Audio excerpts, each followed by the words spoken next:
What's up, folks? It's Jang here from ultimaterc.com. I'm going to be looking at the Traxxas TQi docking base. So this is the set that's available separately, and what I'm going to be doing in this video is showing you the actual installation process. Here I've gone ahead and unboxed it. I did a quick little unboxing video first, and this is the unit right here, and it's a base that replaces the base of your standard Traxxas TQi controller. Most of them do not come with the iPhone docking base or iPod Touch docking base. So you have to buy this unit separately. It comes with the base and a few pads and some instruction.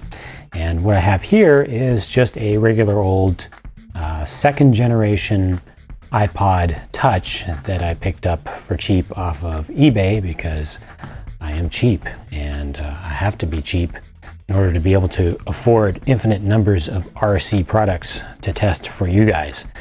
So old iPod Touch, most of them will work. I think all of them will work with a software update. Just need to be able to get the Traxxas Link application onto there. So let me go ahead and move this aside for now. And I'm just going to focus on, I'm going to follow the instructions off screen. I'm just going to focus on the physical installation of the piece. All right, step one, you got your controller here, you turn it around. There's one single screw, the Phillips head on it, that you want to get into and take that out. It is a self-tapping screw, so it'll come out pretty quickly.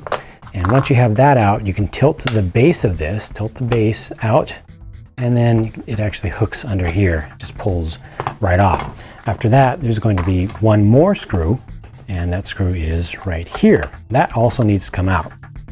Those two screws you just took out are the exact same length, so you don't have to worry about getting them confused.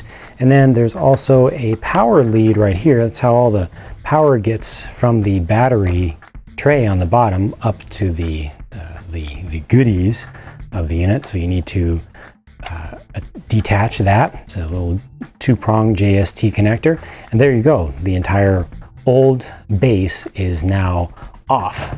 Now I'm going to go ahead and pull this top lead out and prep my new base, my new docking base. I'm going to actually connect these together. So that's your power lead right there, and the data lead, this is the data cable, is not going to be run through just yet. The base, now you have to be careful not to pinch these wires, the data cable wires, as you move the base physically up. You can see there's actually a lot of opportunity for things to go wrong right there. Make sure that it goes up correctly. And then I'm just going to replace that second screw. Get it nice and firm, but don't over tighten it. Now I need to get the data cable connected. So I'm going to go ahead and connect that to its port. You can see it has a port right here, and there's only one way that it can go. On the bottom here, there's one pin missing, and on one side, or on what is properly the bottom of this plug, there is a pin hole that is filled. So you have to line those up. The filled pin hole goes on the bottom, and I just plug that in straight, being very careful not to bend the pins. Has to go in straight. Looks pretty good.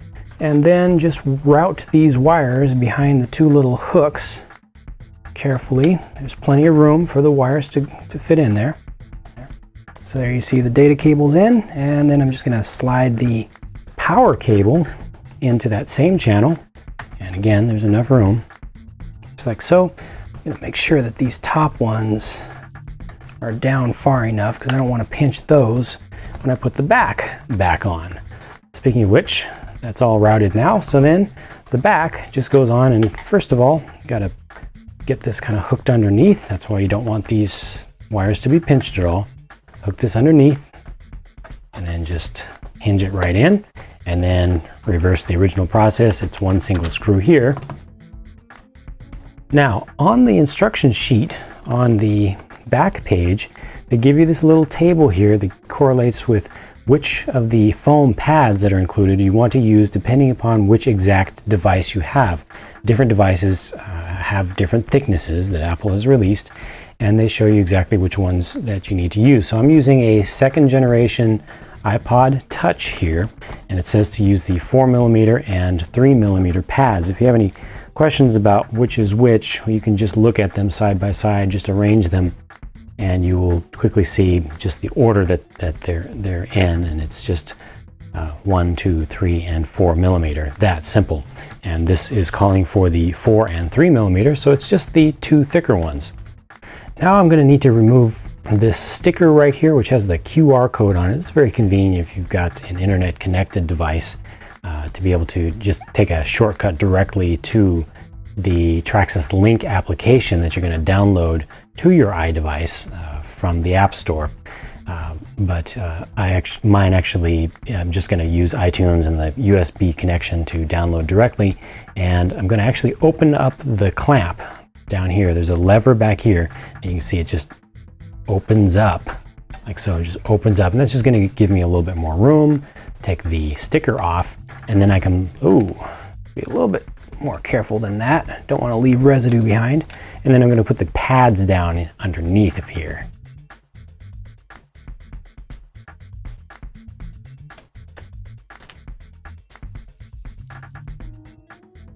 So as you saw, the pads are adhesive backed, so they will stick to the base and they will stick to each other. When you're pushing this over, you probably want to make sure that you don't have a lot of oils or sweat on your fingers, because that will actually decrease the adhesiveness between the layers. But that's it. That's the end of the physical installation of the base. Now it's time for me to get some power into this thing, so I'm going to open up the bottom. And here we have the little 4 alkaline battery adapter. I'm actually going to be bad. I'm going to use nickel metal hydrides because I hate to use up alkalines. You really should use alkalines for the 4-cell setup, but I regularly use nickel metal hydrides. Pretty decent quality. These are energizers I've had for quite a while, but they're still doing well.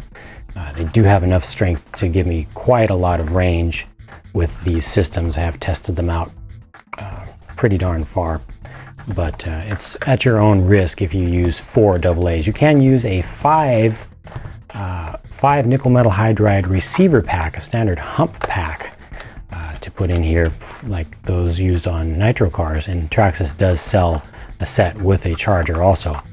But for now, that's all that I'm going to use, and when I turn this on, I can see that my little on light is on. Now it's time to physically connect my iDevice to the docking base. There is a little protector over the port right here. It's a little bit of a fragile port underneath. It's got some thin metal parts on it. So this, the device itself has to slide in from the data port end. Has to slide in straight. You don't want to do this too fast. Make sure that it goes in all the way. And I accidentally touched the button at the top, and I'm not ready for that yet. I also need to lock this down, so there's a lever on this side that I'm now going to do like so, and that puts the pressure on that it needs to hold this physically in place. Now, with the device turned on, unlock, we've got the Traxxas Link app that I already downloaded here, and this is powering on, so let's see how this goes.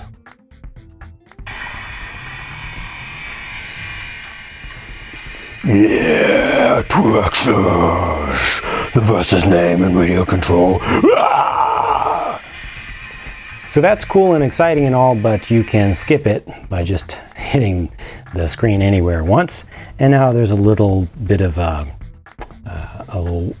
widget that I need to go through. It's just showing me some things. This is basically just giving an overview of what the thing can do. And there we go.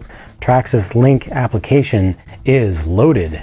Now this is going to be used on a Traxxas funny car, so I'm going to go ahead and to select model and 2-wheel drive. Let's see, on-road models, on-road. Funny car, yes. So you can give your model an individual name. There, I just turned up the brightness for it. Now I'm not going to go through the whole Traxxas Link application. There's a lot to it. There's plenty of documentation out there about that. I'm not going to cover that in this video. I just want to show you that this thing is working. I went ahead and turned on the transmitter and turned on my car, which is off camera, sitting next to me right now. and just hit drive effects, and there we go. That's my current setup on the transmitter.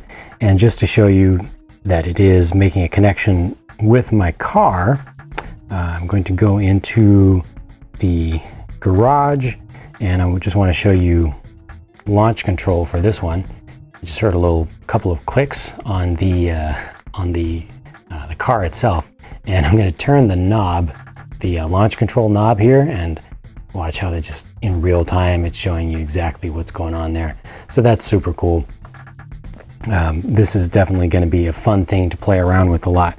But the main thing that I wanted to cover in this video, as I just showed, was the installation of the entire base itself. And once you've got that installed, you can get into learning all about the Traxxas Link application and managing your garage and different drive and driving profiles. And with vehicles that are equipped with telemetry, you can actually get real-time telemetry feedback directly on the transmitter now itself, or on the iDevice in real time. Really cool thing. It definitely does add a good deal of weight to the whole controller. So let me go ahead and just lock this up for now. As far as the feel of it, it's weighing down on me. I can feel that, and it's not as comfortable as before. Fortunately, the center of gravity front to rear is pretty decent, where it's kind of resting on my middle finger right here that naturally comes underneath here. So I'm not having to squeeze the handle really hard. So that is a very welcome thing, that they did not force you to start squeezing this, because that's just going to wear out your hand pretty quickly. But you'll probably end up holding it with this docking base with a device in there, holding it closer to your body than you're used to, just to avoid fatigue over long-term use. But there you go, all installed. The Traxxas TQi docking base with an Apple iDevice. Thank you very much for watching. Hope that was informative for you if you're thinking about getting one of these, or if you're just curious about it. And I hope that if you like this video, you will please click the like button on the video. And if you didn't like the video, hit the dislike button, the little thumbs down button down below on the video itself. I always appreciate the feedback, and I'll be talking to you again soon in the next one.